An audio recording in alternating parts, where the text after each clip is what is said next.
Bonjour Esteban, Bonjour Maria, est-ce que tu vas bien? ça va super. Et toi? Oui, merci. Je suis très contente de t'accueillir aujourd'hui sur ma chaîne et dans mon podcast Cours de négociation parce que toi, tu es un expert particulier. Je n'ai pas encore eu l'expert de ce domaine précis. Donc, pour moi, c'est vraiment un honneur de t'avoir parmi nous. Merci beaucoup, merci Maria. Peut-être tu voudras dire quelques mots. Qui es-tu? Qu'est-ce que tu fais? Comment on se rencontrait? Parce que je trouve que l'histoire est précieuse. Oui, alors moi je m'appelle Esteban, je suis éditeur de logiciels de gestion pour les organismes de formation.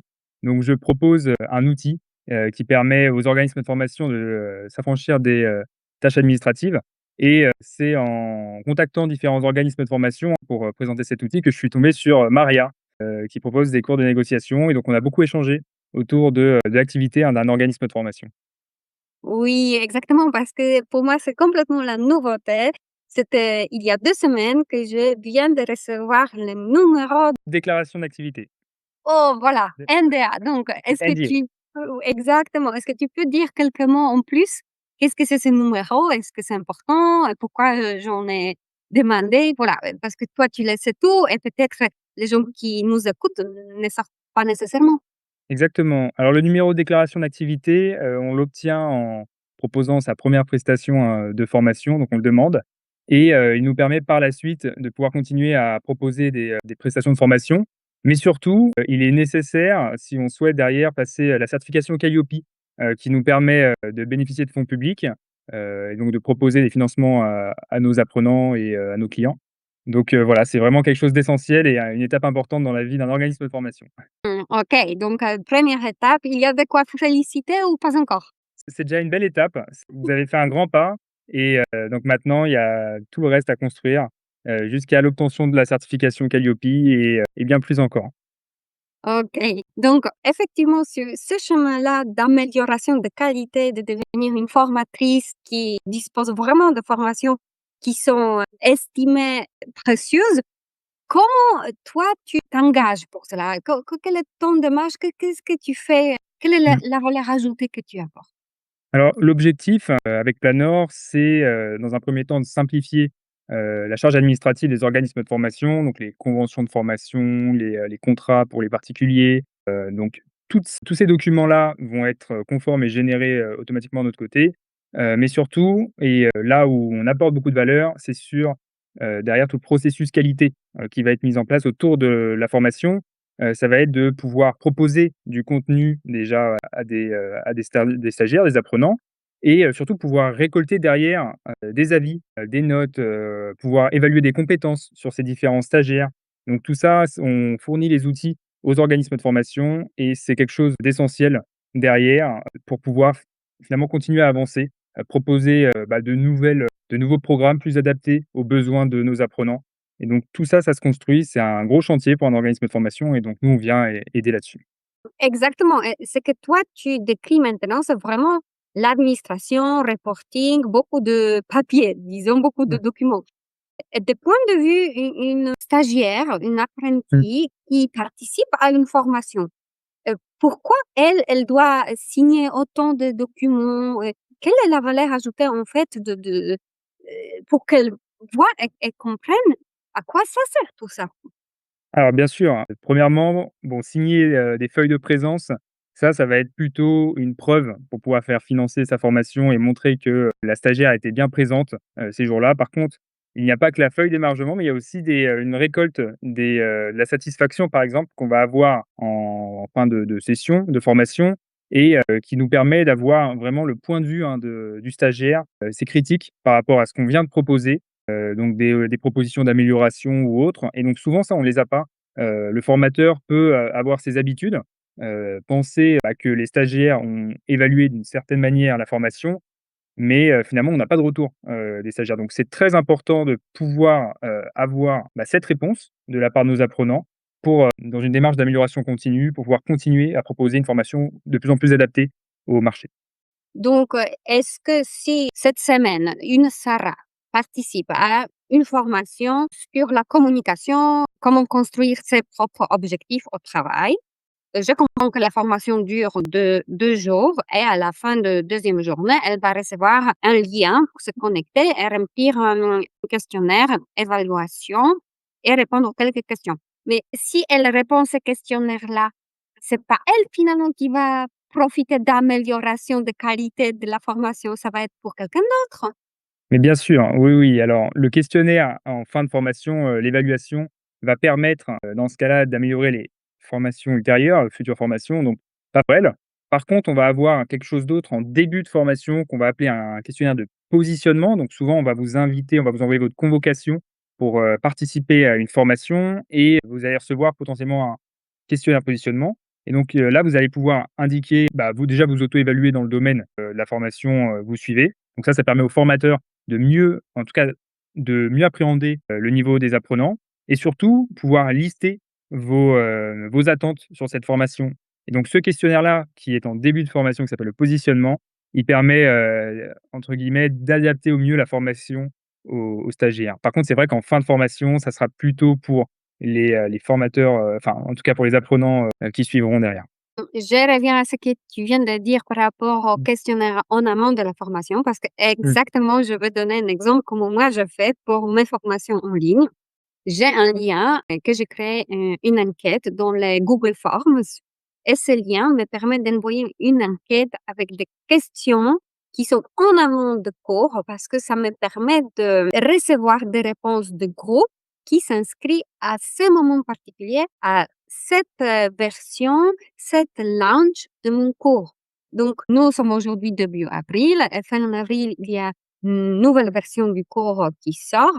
Et c'est maintenant que je suis en train de regrouper ces genres de réponses parce que les cours va être mis enregistrés, mais mis live. Donc, ça met vraiment, les réponses font un impact tangible sur les contenus que je vais enregistrer et aussi les webinaires que je vais créer. Bien sûr. Non, ça permet évidemment d'avoir, des données pour, mieux adapter, notre travail et donc évidemment, bon, c'est une exigence, quand on organise notre formation, mais c'est surtout, un point extrêmement positif pour l'apprenant qui, dès le début, de sa formation peut exprimer son souhait, comme un cadeau au Père Noël, donc vraiment OK.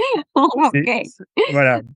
J'ai une nouvelle question et peut-être, juste avant que je la pose, pour ceux qui se sont intéressés et veulent voir à quoi ressemble, une enquête, je vous invite à s'inscrire à cours Savoir dire non, poser ses limites au travail.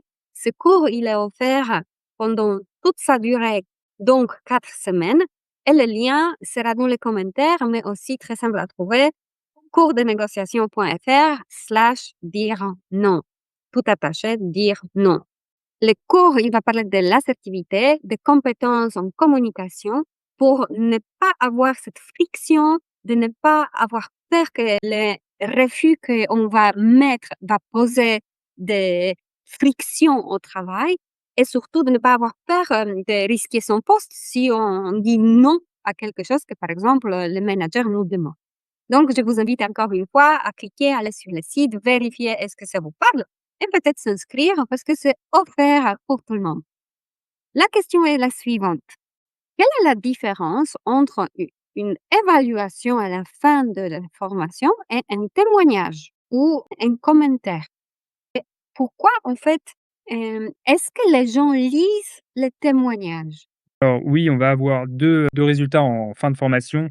On va appeler le questionnaire d'évaluation à chaud ou l'évaluation sommative qui va nous permettre de, noter, un apprenant, un stagiaire en fin de formation pour pouvoir avoir une idée, hein, de son niveau et s'il a bien acquis les compétences qu'on était censé, lui transmettre. Donc ça va permettre dans un premier temps pour le formateur, d'avoir une idée des points de faiblesse de l'apprenant et donc déjà ça va aussi permettre à ce formateur-là de voir ce qui n'a pas été transmis et donc d'adapter ces prochaines, sessions de formation.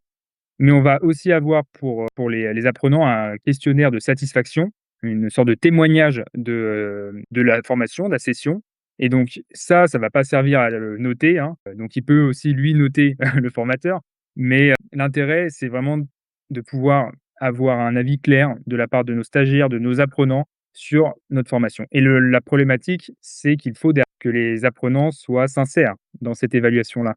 Et parce que s'ils ne sont pas sincères, on récolte de fausses informations et donc on construit nos programmes sur de faux avis. Donc évidemment, c'est quelque chose d'important. Il faut savoir mettre les stagiaires, les apprenants, dans une position de confort, hein, pour qu'ils puissent répondre en toute honnêteté, sans aucune pression.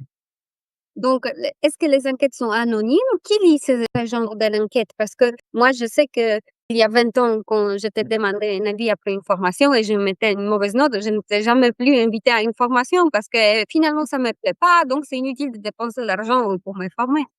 Alors oui, ces enquêtes, elles peuvent être anonymes. Ça va dépendre aussi, hein, du souhait de l'organisme de formation, mais on peut anonymiser ces enquêtes-là. Il faut pouvoir soit les lire en sortie. Alors nous, ce qu'on propose chez Planor, c'est aussi de pouvoir récupérer, ces données-là pour, les intégrer dans un, LLM, dans une IA et pouvoir aller fournir derrière des résultats groupés, hein, de beaucoup de données. Mais c'est vrai qu'avec l'arrivée de l'intelligence artificielle, on va pouvoir de plus en plus utiliser, ces données-là pour pouvoir mettre en place des plans d'action pour l'organisme de formation. Mais c'est essentiel aussi, pour les formateurs d'aller les lire parce que ça les concerne directement et c'est vrai qu'aujourd'hui, on avait, encore auparavant trop peu de lecture sur ces questionnaires. Alors, quel conseil pourras-tu donner aux participants de formation qui hésitent de mettre, des vrais commentaires, vraiment quelque chose qui descend un peu plus bas que «ça va, c'était bien», parce que ça ne donne pas vraiment de Ouais. retour, une phrase très Mmh. courte. Comment donner un conseil, comment on pourrait s'exprimer pour que ce soit bien pour tout le monde? Alors dites-vous déjà que, votre commentaire sera toujours uniquement constructif pour l'organisme de formation et donc allez, dire simplement la vérité, mettre une étoile parce que ça vous a pas plu. Ça permettra déjà, aux prochains stagiaires, aux prochains apprenants, de ne pas vivre la même expérience. Donc vous permettez à d'autres personnes de ne pas vivre la même expérience que vous avez pu vivre pendant cette session et aussi vous permettez à l'organisme de formation de se remettre en question, sur un programme qui n'est finalement pas adapté. Alors que si vous mentez, et que vous mettiez 5 étoiles par exemple, dans ce cas-là, vous allez juste rassurer d'autres personnes, à aller vers un programme qui finalement n'est pas de bonne qualité. Donc vous avez tout intérêt à être sincère, sur votre notation et à vraiment exprimer ce que vous ressentez. Vous avez disons qu'il n'y a aucun problème à dire simplement la vérité et que, même si vous n'êtes pas content, vaut mieux mettre une étoile et après aller, négocier auprès de l'organisme de formation car, finalement la formation n'était pas adaptée. Exactement. Donc, de mon côté d'organisatrice de formation, je peux confirmer qu'il n'y a pas de conséquences si quelqu'un me note très bas. Je le prends plutôt comme un feedback constructif, surtout si c'est quelque chose qui est honnête. Je vois que la personne a fait tous les modules, a participé à toutes les étapes de formation, a fait les exercices. C'est pas quelqu'un qui, pardon, n'était jamais présent. Parce qu'il se connectait 5 minutes, après il ne s'est plus connecté, et après il me donne un mauvais feedback. Sa personne n'était pas présente pendant l'intégralité de la formation, c'est différent. Mais si la personne a tout fait et elle me donne des retours qui finalement sont critiques, mais c'est une critique, que je dois quelque part prendre avec du recul pour pouvoir, en sortir et grandir grâce à ce que je viens d'entendre. J'ai encore, peut-être une autre question. Est-ce que tu as d'autres éléments, d'autres conseils ou d'autres paramètres qui sont dans ton outil, qui sont intéressants du point de vue comment ça fonctionne et la personne, la stagiaire ou un stagiaire de formation ne se rend pas vraiment compte parce que c'est le logiciel qui travaille dans l'ombre Mmh. et il y a beaucoup de choses qui sont à cause de cette réglementation, d'obligations que l'État nous impose, mais finalement les stagiaires ne se rendent pas compte.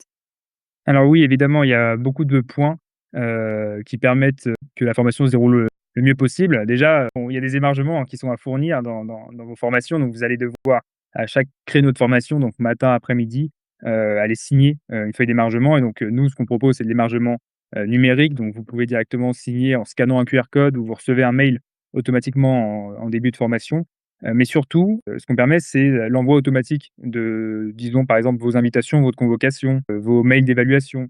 Donc toutes ces tâches qui avant étaient, effectuées manuellement par, le formateur et donc qui m'en prenaient du temps et ce qui faisait que beaucoup d'organismes de formation ne se consacraient plus à l'essentiel de leur activité qui était, former. Aujourd'hui, ça, on l'automatise et donc ça permet aux organismes de formation de, disons, passer, 95 de leur temps à former et je pense que ça joue sur la qualité des formations proposées. Extra.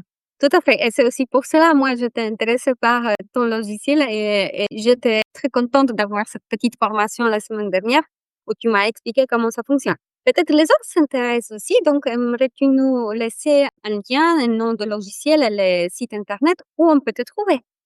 Oui, pas de problème. Bah, alors le logiciel s'appelle Planor, Planor et vous pouvez me trouver sur, planor.fr. Donc voilà, si des organismes de formation, passent par là, sans problème. Très bien, merci beaucoup pour, le temps que tu nous as offert et je te souhaite que, ton start-up grandisse et que tu as beaucoup de clients.